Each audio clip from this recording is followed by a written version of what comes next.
Hello, my dear students. Welcome back again in the class of mathematical tools.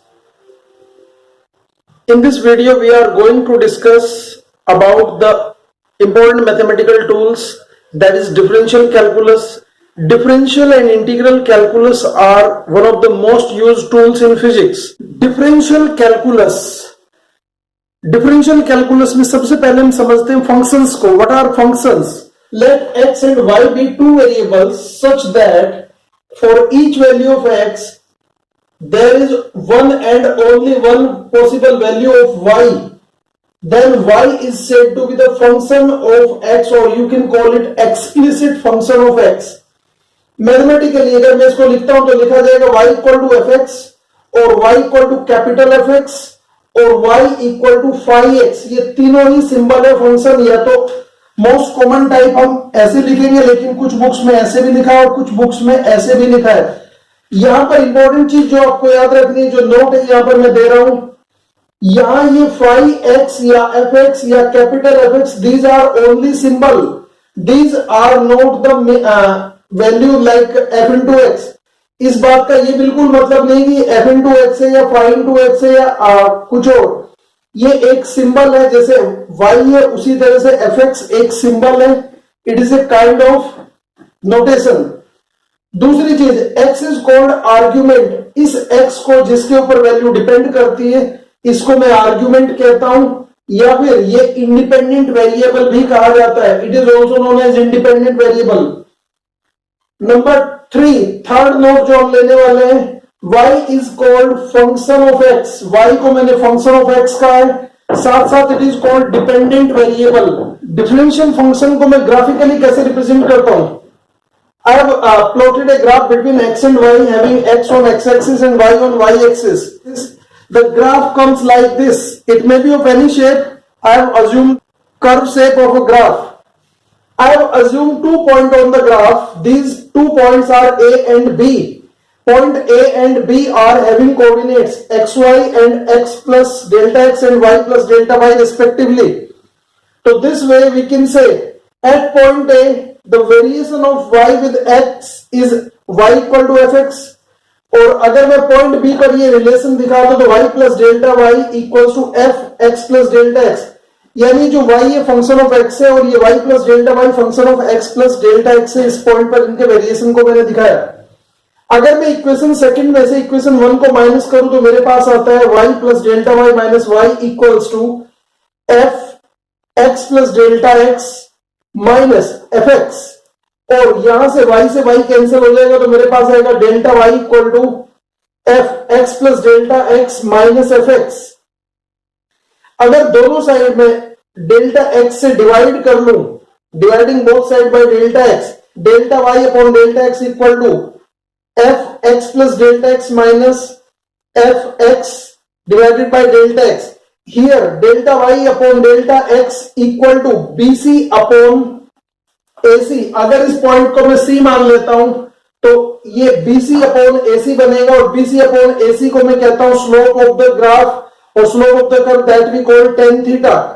तो ये delta y upon delta x is called slope of the curve.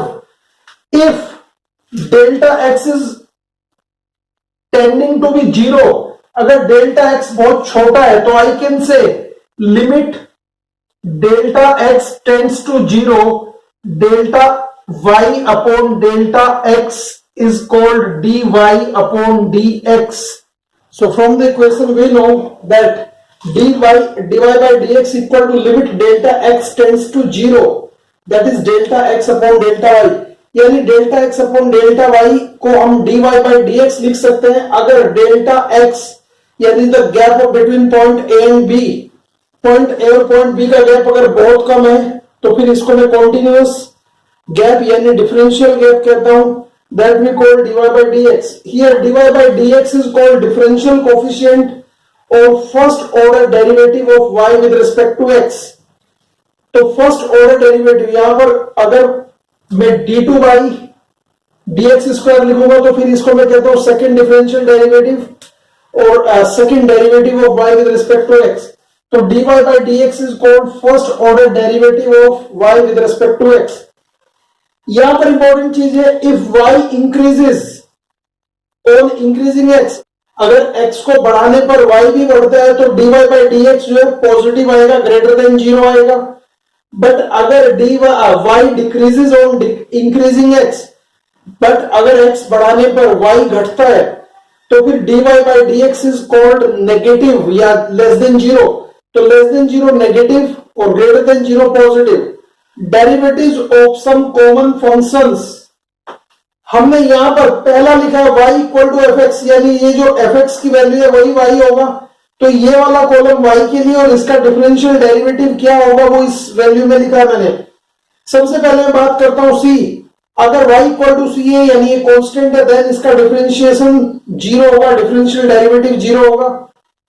अगर y की value x की power n के equal है, x एक variable है और इसकी कोई पावर है n, तो y is a function of x की पावर n, देन इसका डिफरेंशिएशन कैसे करते हैं, ये जो पावर है ये मल्टीप्लाई में चली जाएगी और x की पावर 1 डाउन कर दी जाएगी, तो n x की पावर -1 ये इसका डिफरेंशियल फंक्शन होगा।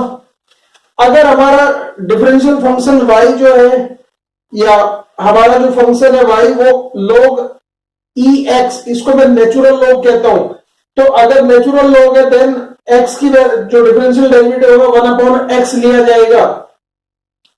बट अगर मैं यहां से बात करूं कि अगर मेरा डिफरेंशियल फंक्शन e की पावर x है तो फिर इसका डिफरेंशियल डेरिवेटिव भी e की पावर x ही होगा, यानी e की पावर x के ऊपर डिफरेंशिएशन का कोई असर नहीं पड़ता। Next, e raised to the power ax, here a is a constant, then dy by dx यानी differential derivative of this function is going to be a multiplied by e raised to the power ax, यानी जो power के साथ constant था वो multiply में बाहर निकल गया। अब मैं देखता हूं कुछ ट्रिग्नोमेट्रिक फंक्शंस के डिफरेंशिएशन कैसे लिए जाते हैं। ये हमारे नॉर्मल फंक्शंस थे, डिफरेंशिएशन ट्रिग्नोमेट्रिक फंक्शंस है। अगर y equal to sine x है तो उसका डिफरेंशियल डेरिवेटिव cos x होता है, प्लस cos x रादर, ये ध्यान रखेंगे, ये प्लस cos x होगा। जब मैं cos x का डिफरेंशिएशन करता हूं तो cos x का जो डिफरेंशियल डेरिवेटिव आता है वो आता है माइनस साइन x, ये कॉमन फंक्शंस है। tan x का आता है sec स्क्वायर x और cosec x का आता है minus cosec x cot x। sec x का जब हम करते हैं तो ये आता है sec x tan x, और जब मैं cot x की बात करता हूं तो it comes minus cosec square x। यहां पर ये पहले 3 फंक्शंस काफी इंपॉर्टेंट है जो आपको यूज करने हैं, और यहां पर भी ये पहले 4 फंक्शंस काफी इंपॉर्टेंट है, तो ये 7 फॉर्मूले एटलीस्ट आप याद रख ले। इनमें से सबसे ज्यादा यूज होगा 1 2 3 4 5, ये 5 तो बहुत बार यूज होने वाले हैं, log x भी बार बार यूज होगा। अब हम देखते हैं rules to find the differentiation और differential derivative of some composite functions. सबसे पहले कंपोजिट फंक्शंस, कंपोजिट फंक्शंस का मतलब होता है जहां एक से ज्यादा वेरिएबल होते हैं, यानी कंबाइंड फंक्शंस हम यहां पर इसको ले सकते हैं। इसने कहा dy dx मुझे करना cy का, c यहां पर एक कांस्टेंट है और y यहां पर मैंने एज इट इज ये डिफरेंशियल फंक्शन लिया है, तो dy dx of cy is written as c, जो भी कांस्टेंट होगा। अगर ये अकेला होता डिफरेंशिएशन के अंदर तो इसका डिफरेंशियल 0 हो जाता, बट अगर ये किसी वेरिएबल के साथ मल्टीप्लाई में तो सबसे पहले इस कांस्टेंट को बाहर निकाल लिया जाता है और फिर उस कांस्टेंट को बाहर निकालने के बाद उस वेरिएबल का डिफरेंशिएशन हम करते हैं। तो डिफरेंशिएशन यानी dy dx of cy is written as c into dy by dx। अब एक और चीज यहां पर मैं कर रहा हूं, अगर मैं मान लूं कोई फंक्शन है u और v, दोनों ही x के फंक्शन है, यानी जैसे y x का फंक्शन था इसी तरह से u और v भी हमने फंक्शन मान लिए, x के दोनों अलग अलग हैं, then dy dx of u plus v क्या होगा, dy dx of u plus v या u माइनस v, इसमें हम इसको कहते हैं डिस्ट्रीब्यूशन ऑफ डिफरेंशिएशन। तो यहां पर क्या करते हैं du upon dx plus dd upon dx, अगर माइनस होता तो यहां माइनस साइन आ जाता, यानी ये डिफरेंशिएशन दोनों प्लस टर्म के ऊपर डिस्ट्रीब्यूट हो जाएगा, डिस्ट्रीब्यूटिव प्रॉपर्टी हम इसको यहां पर कहते हैं। अगर मैं मान लूं कि u और v दोनों मल्टीप्लाई में है तो such a differentiation is called differentiation by parts, by parts में क्या करते हैं, हम सबसे पहले v को कांस्टेंट मान लेते हैं, v को फिक्स करते हैं और u का डिफरेंशिएशन करते हैं विद रिस्पेक्ट टू x।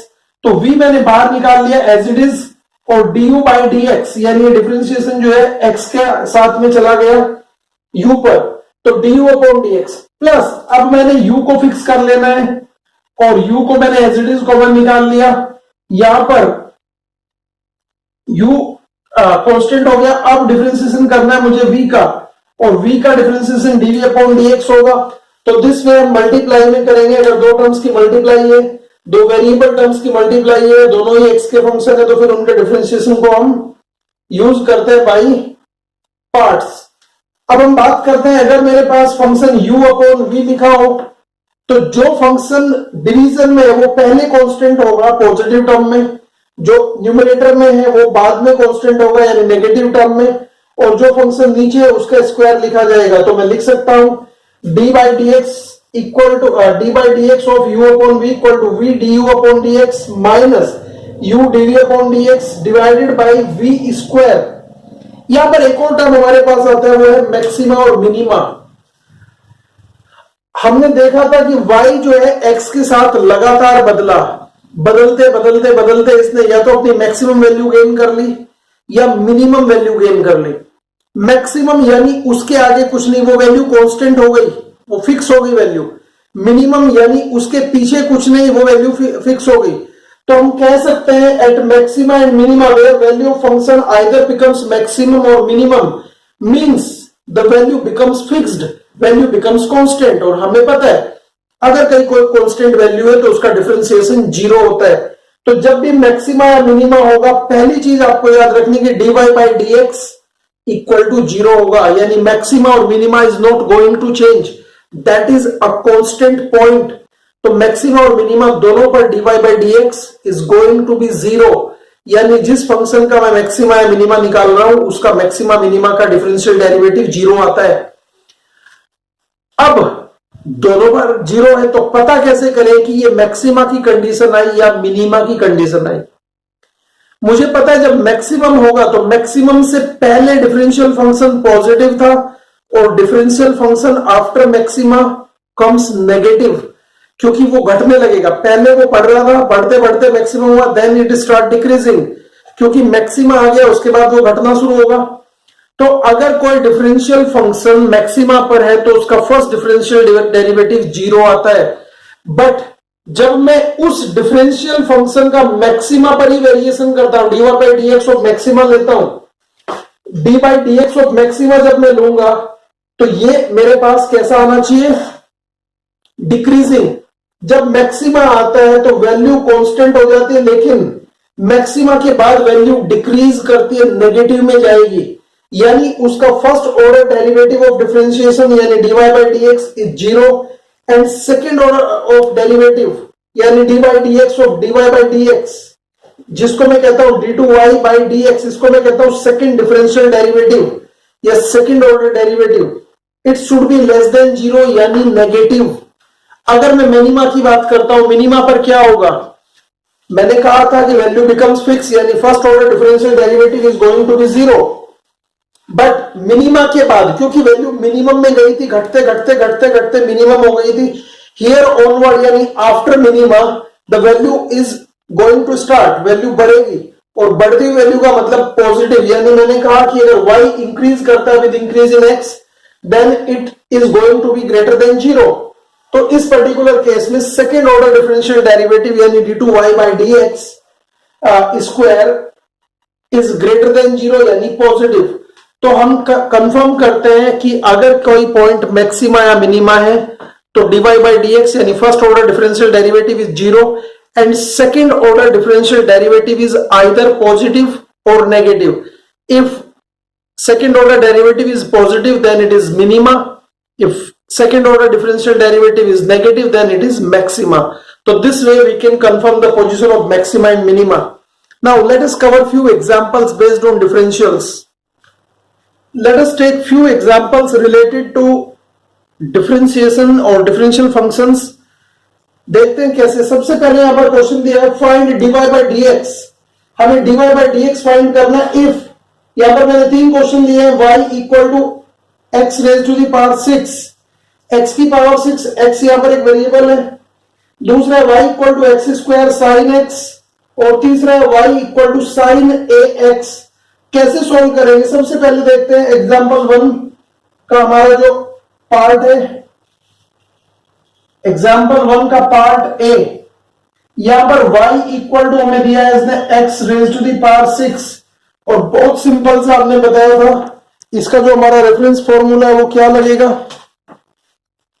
हमें पता है y इक्वल टू था x की power n, then dy by D X हमने लिखा था n x की पावर n माइनस 1।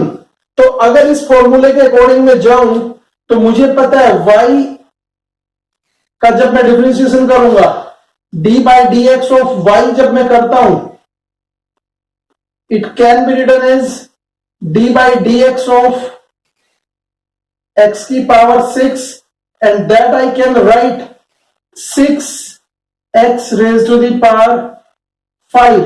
यही इसका आंसर है, यानी 6 माइनस 1 मैंने सीधे 5 लिख लिया है।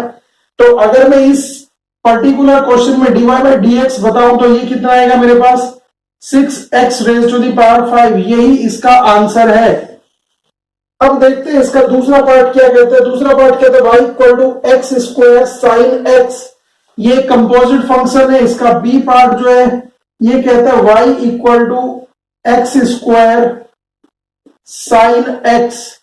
और हमने बताया था जब ऐसे टर्म्स का कंपोजिट फंक्शंस का जो मल्टीप्लाई में होते हैं, जब मैं उनका डिफरेंशिएशन करता हूं, u और v वाला फॉर्मूला मैंने बताया था, D by D x of y क्या लिखा जाएगा, D by D x of x square sine x. अब हमें करना क्या है, पहले टर्म को मैंने क्या किया है, डिफरेंशिएट करूंगा, सेकेंड टर्म को कांस्टेंट करूंगा, तो मैंने लिखा sine x as it is constant और d by D x of x square, और एक्स स्क्वायर का डी बाई डी एक्स इस वाले फॉर्मूले से आएगा 2x।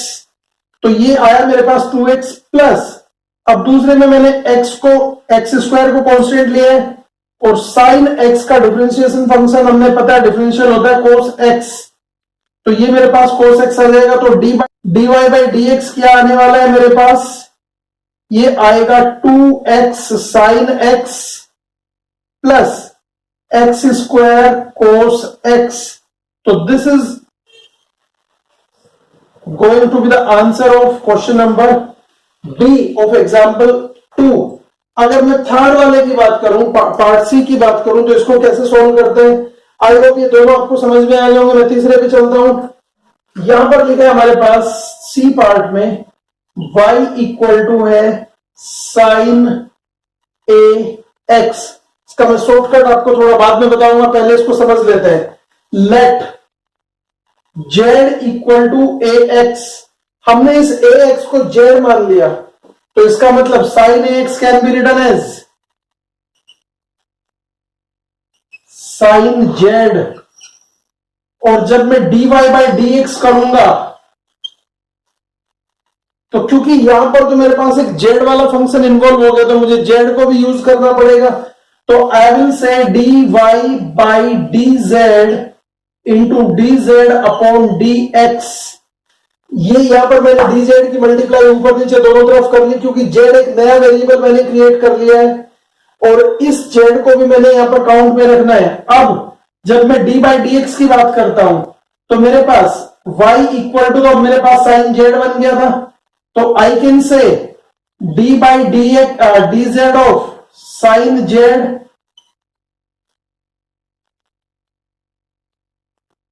Into D by D x of Z की वैल्यू मुझे पता है ए एक्स थी, तो इसको मैं ए एक्स के टर्म्स में लिख लूंगा। यहां से मैं क्या करने वाला हूं, मैंने निकाला D Y by D X, that is going to come D by D Z. जब मैं इसका बात करता हूं तो ये आता है कोस Z into D by D x of A x. यहां पर जब हम इसका डिफरेंशिएशन करते हैं तो हमने बताया था कि ऐसे केस में ए बाहर निकाला जाता है d x upon D x, और d x upon D x तो 1 हो जाएगा, यानी ये तो आपस में कट जाएगा। तो आई कैन से, और जेड की वैल्यू मैं ऊपर से रिप्लेस कर सकता हूं, तो dy by D x can be written as a into cos a x, यानी ये इसका डिफरेंशियल फंक्शन है, डिफरेंशियल वैल्यू है, dy by D x first order derivative आ गया। अब याद रखें कि अगर कोई ऐसा क्वेश्चन आता है तो इसमें इतना सारा करने की जरूरत नहीं है, तो प्रैक्टिस था आपको जो भी एक्स के यानी वेरिएबल के मल्टीप्लाई में यहां पर dy बाई डी एक्स अगर पूछे, dy बाई डी एक्स पूछा तो इसका मतलब एक्स वेरिएबल है और a कांस्टेंट है, तो इस कांस्टेंट को सीधे सीधे बाहर निकाल के इस टर्म का डिफरेंशिएशन करेंगे, लेकिन ये वैल्यू अंदर एंगल वैल्यू सेम रहेगी, ये बदलेगी नहीं। अगर यहां पर a होता है dy बाई डी ए होता और तो फिर x बाहर निकल जाता, x साइन ax आता वैल्यू और साइन का डिफरेंशिएशन cos होता तो cos ax बन जाता है। तो this way you will solve. अब देखते हैं एग्जांपल नंबर 2, एक अच्छा, अब धीरे धीरे हम अपने पॉइंट्स पर पढ़ रहे हैं, ये एग्जांपल थे डिफरेंशिएशन के, अब इसको हम कैसे यूज करने वाले हैं इस चैप्टर में वो देखते हैं। ये क्वेश्चन नंबर 2 कहता है कि height of a body is given bye, तो यहां पर हमारे पास h इक्वल्स टू है ut minus half G T square, यहां पर g एक कांस्टेंट है और u भी कांस्टेंट है, तो u हमारा इनिशियल वेलोसिटी जो कांस्टेंट होती है, और हमें पता है g 9.8 metre per second square, ये भी यहां पर कांस्टेंट है पर्टिकुलर केस में। तो जब मैं dh बाई dt करता हूं, डिफरेंशिएशन करता हूं, डिफरेंशिएटिंग, तो मैं लिखूंगा dh अपॉन dt, टाइम का फंक्शन है h, टाइम के साथ हाइट बदल रही है, तो इसका मतलब dh अपॉन dt क्या होगा, d by dt of ut minus half G T square, जो कांस्टेंट है उसको डिफरेंशिएशन से बाहर लाऊंगा और डिफरेंशियल को दोनों टर्म पे डिस्ट्रीब्यूट करूंगा, तो I am going to write dh upon dt, that is coming, u बाहर आया क्योंकि कांस्टेंट था, d by dt of t minus 1 upon 2g फिर बाहर आ गया, और मैं यहां पर कहूंगा d by dt of T square, यानी ये डिफरेंशियल वैल्यू मैंने दोनों टर्म पे डिस्ट्रीब्यूट कर ली, इस पर भी और इस पर भी, साथ साथ दोनों के कांस्टेंट को मुझे अगले स्टेप में बाहर निकालना था, इसी स्टेप में मैंने बाहर निकाल लिया है, तो मेरे पास आएगा dh अपॉन dt क्या आ रहा है, that is come u only, क्योंकि dt अपॉन dt तो 1 बन जाएगा, माइनस 1 अपॉन 2g, और ये टी स्क्वायर का जब मैं डिफरेंशिएशन करता हूं with respect to time, then it is called 2t, तो 2 से 2 कैंसिल आएगा, तो मुझे पता है dh upon dt equals to क्या, dh upon dt equals to u minus gt,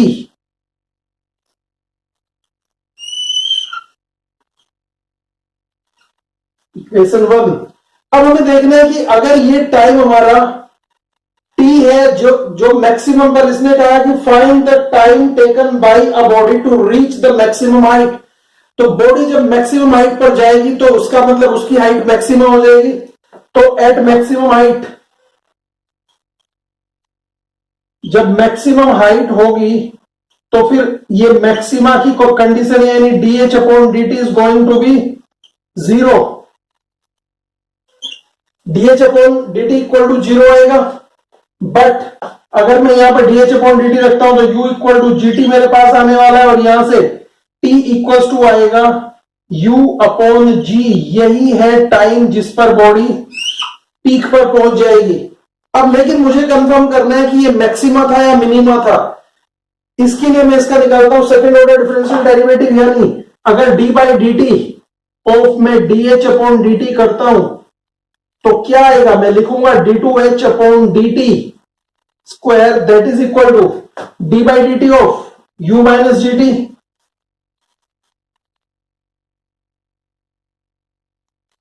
और क्योंकि हमें पता है u इज ए कांस्टेंट, तो इसका मतलब क्या आने वाला है, du upon dt minus g dt upon dt, और हमें पता है du अपॉन dt तो 0 है, किसी भी कांस्टेंट का डिफरेंशिएशन 0 होता है, minus dt upon dt cancel, यानी मेरे पास आया माइनस g, तो हम कह सकते हैं d2h upon dt square equal to negative, यानी ये कंफर्म करता है कि टाइम t यानी u अपॉन जी पर ये मैक्सिमा पॉइंट आता है, यानी this height is going to be the maxima. अगर यहाँ प्लस जी आया होता तो फिर ये नीचे चला जाता। अगर मैं मान लू अपने लॉन्चिंग टाइम से ये बॉडी नीचे चली गई होती, मैंने इस हाइट से इसको अगर प्लस लिया होता, इस हाइट से छोड़ा होता, तो जब ये अपने बॉटम पर आती तब भी हमें यही कंडीशन मिलती, टाइम तब भी इतना ही मिलता, लेकिन उस टाइम ये मिनिमा होता, मैक्सिमा नहीं। ये मिनिमम हाइट होती जो बॉडी की होती, और उसके नीचे यहाँ पर जी मेरे पास प्लस आ जाता। तो जब जी प्लस आएगा तो मिनिमा को कंफर्म करेगा, यानी d2h second order differential derivative, और अगर ये नेगेटिव है तो ये मैक्सिमा को कंफर्म करता है। तो this way we will solve this question. Now the last and most important question that we are going to take, ये बहुत अच्छा क्वेश्चन है, इसको देखते हैं। Third question says the position of a body is given by x equal to 3t square plus 4t plus 6 metre. Find the velocity and acceleration of the body at time t equal to 2 second. Also predict the nature of motion performed by the body. Equal to क्या है, x equal to इसमें दिया है 3t square plus 4t plus 6 metre. ये है यहां पर मेरे पास पोजीशन मीटर में दी है, और ये टाइम का फंक्शन है, यानी टाइम के साथ साथ पोजीशन बदल रही है। अगर मैं t इक्वल टू 0 रखता हूं तो ये 0 हो जाएगा, ये 0, यानी position x equal to 6 metre आएगी। बट अगर मैं t इक्वल टू 1 करता हूं तो ये 1 3 और 4 7 और 6 13, यानी 13 मीटर पोजीशन आएगी। बॉडी चल रही है, उसकी पोजीशन बदल रही है विद टाइम। अगर t इक्वल टू 2 रखूंगा तो ऐसे ही और आगे आ जाएगी। तो this way we will solve the position से सीक्वेंस। लेकिन यह क्वेश्चन में इसने मेरे से पोजीशन नहीं, इसने पूछा है वेलोसिटी। हमें पता है वेलोसिटी v इक्वल टू होता है dx अपॉन dt, यानी rate of change of position. dx upon dt यानी first order differential derivative of position is called velocity. और मैं कह सकता हूं d by D x of किसका, d by D t, I'm sorry, time का function है ऑफ x, और x ऊपर है 3t square plus 4t plus 6 और मीटर, क्योंकि टाइम से डिवाइड होगा तो अब नीचे सेकंड भी आ जाएगा। अब इसके आगे क्या करना है, हम लिखेंगे v इक्वल्स टू, ये डिफरेंशिएशन तीनों टर्म पर मैंने डिस्ट्रीब्यूट कर दिया, यानी D by D T of 3t square plus D by D T of 4t plus D by D T of 6। ये मेरे पास आया, वैल्यू आगे मीटर पर सेकंड में चल रही है।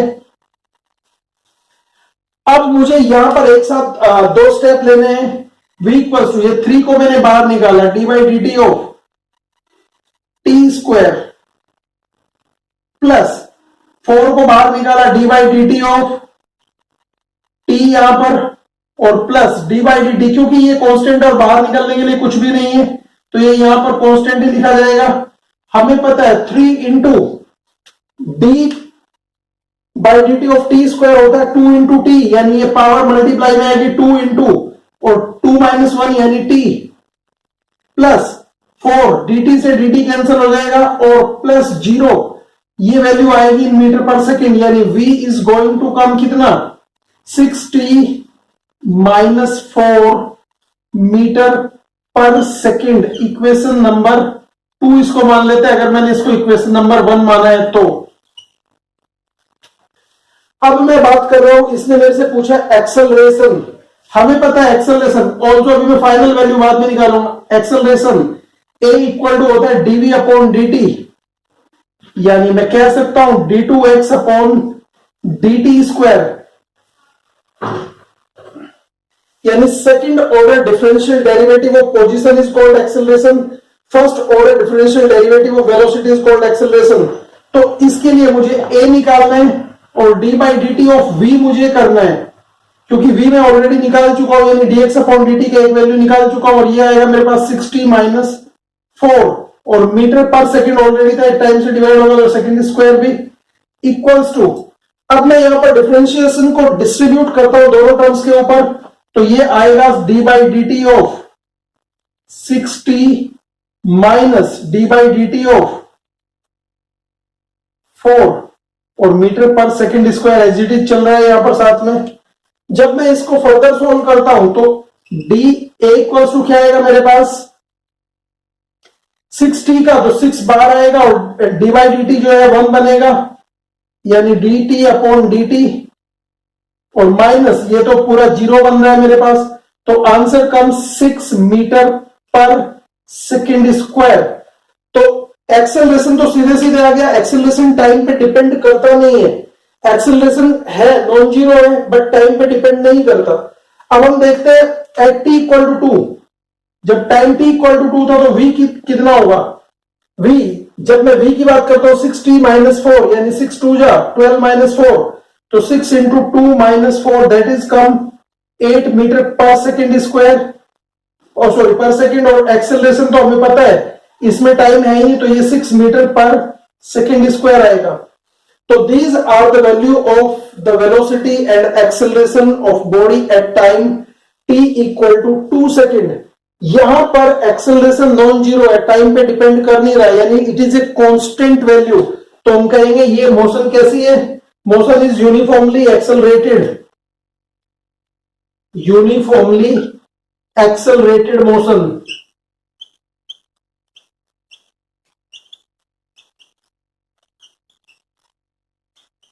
So this way you will solve questions based on differentiation. This is all about differentiation and its examples. Try more examples at home. Thank you for watching.